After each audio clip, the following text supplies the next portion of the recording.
Okay, cool. So the intersection between AI and entrepreneurship is a very interesting one, right?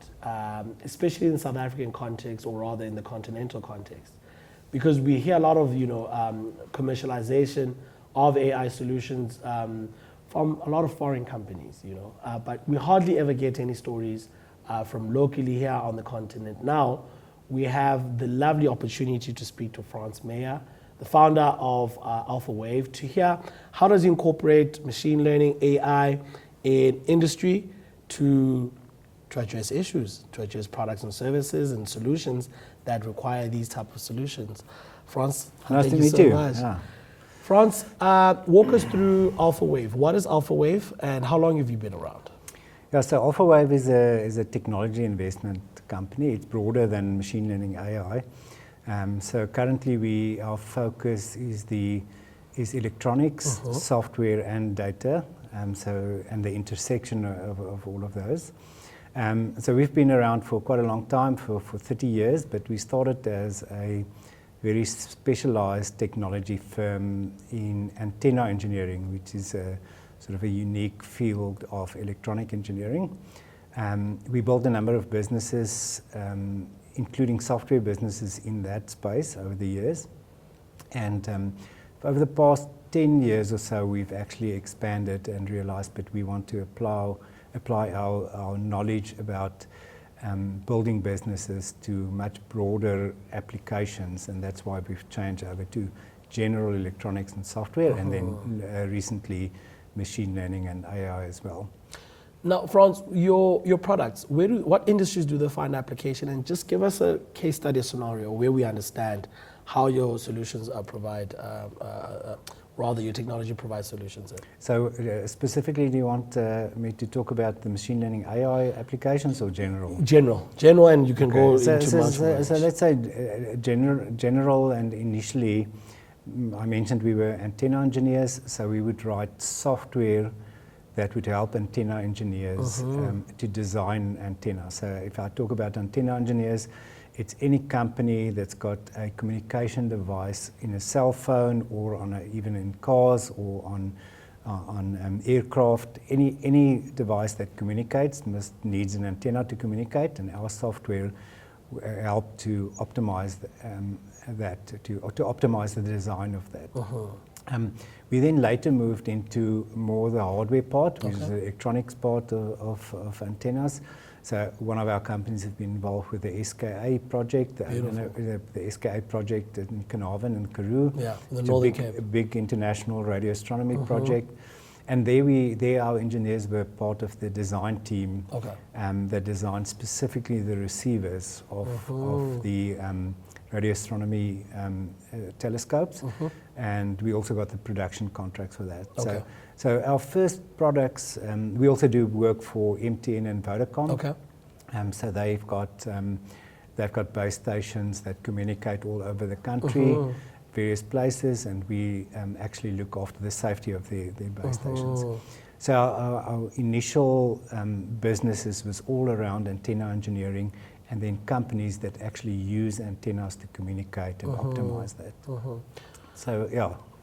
Can we go, because the SKA is such a huge thing in the world. I mean, a huge constellation of satellites.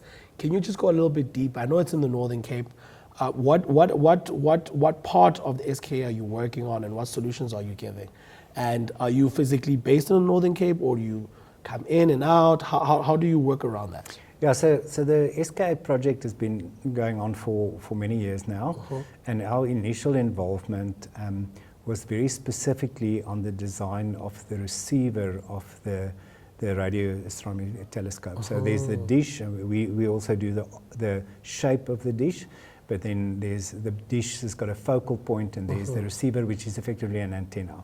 And we were part of the design team because of our skills in software simulation and design of antennas. We were part of that.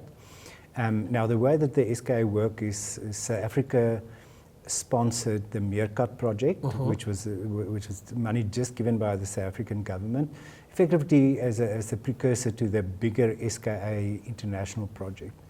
And so we were the design engineers of the receivers of the 64 Mirko dishes that eventually was installed in Carnarvon. But our office is based in Technopark.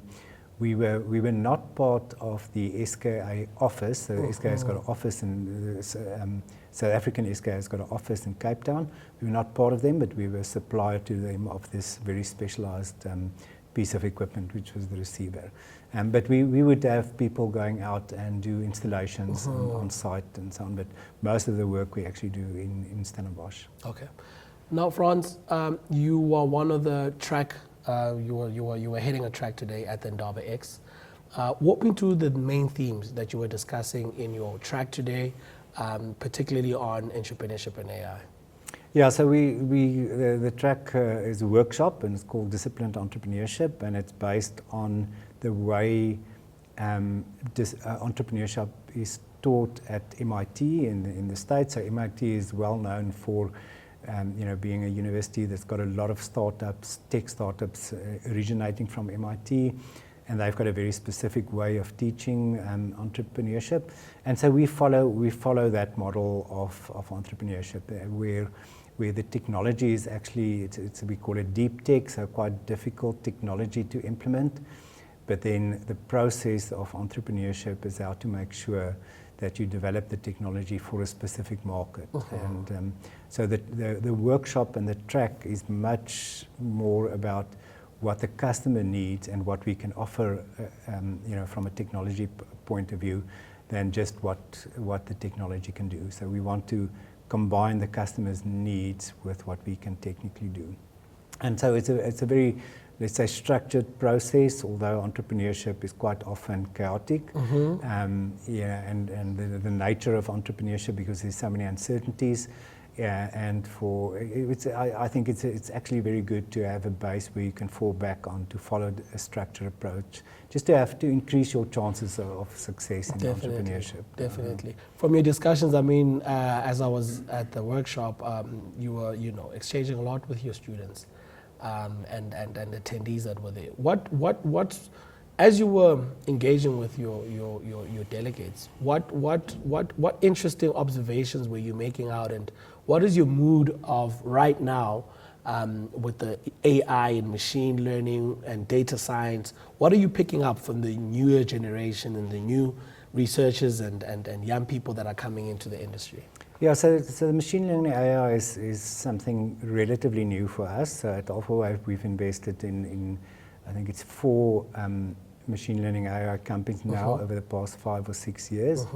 But I think the same principles apply in building a business, whether you use machine learning AI as your technology or our old, let's say, electronics or software or antenna technology. The same principles apply.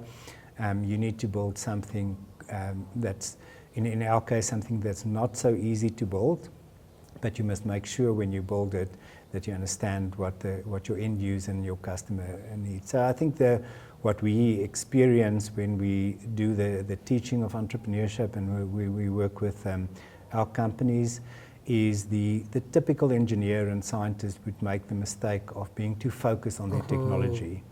And our approach and our investment approach and, let's say, business advice approach is to try and get them out in the field talking to customers so that they understand the needs of the customers, but still actually implementing technology so that they don't just read about the technology and the potential of it, but find out what part of the technology is difficult to implement, where you can build a barrier to entry. So that's also a very important part for us. So it's not just about the customer, it's also about really getting your hands dirty in the technology. And that stayed the same for machine learning AI or software electronic businesses. Frans, from antenna software to electronics to now AI, having investments in AI, these are all very niche industries and very niche technologies. You touched on something important, that barrier of entry. How hard is it to sell some of these things? I mean, walk me through the typical, sales process. I mean, are you selling to government, big corporates? Who procures these solutions?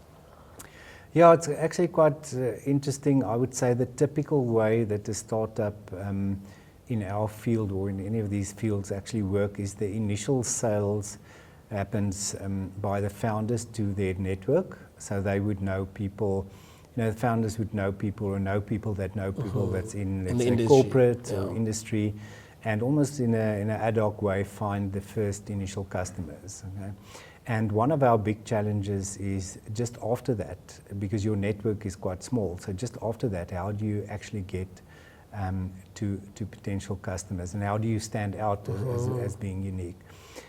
So we've got two ways to handle that. The first one is we try to do something in machine learning AI now that is at least unique in South Africa. So we don't want to do something that there's 50 companies just in South Africa competing with us, and I think we have found it. We've got a very specialized speech to text business, Sargent, that we invested in. We've got computer vision company that we've invested in, and now also in a company that will focus on AI in education.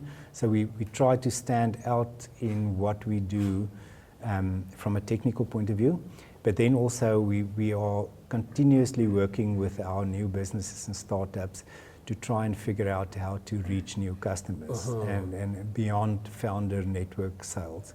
And that, I would say, is a work in progress, but it's a requirement. We need a structured way to find new clients. And once you've got your value proposition defined, that you know what you're good at and why it matters to customer, I think it's easier now with the modern technology and outbound sales and marketing to actually reach customers. Lastly, Frans, Sargent and AlphaWave, you're in industry, and you're part of this community that is IndabaX. Are you happy with the level of talent and skills that are coming out of events like this? Are they able to meet your corporate needs and then the aptitude and capacity to roll out some of these solutions in industry?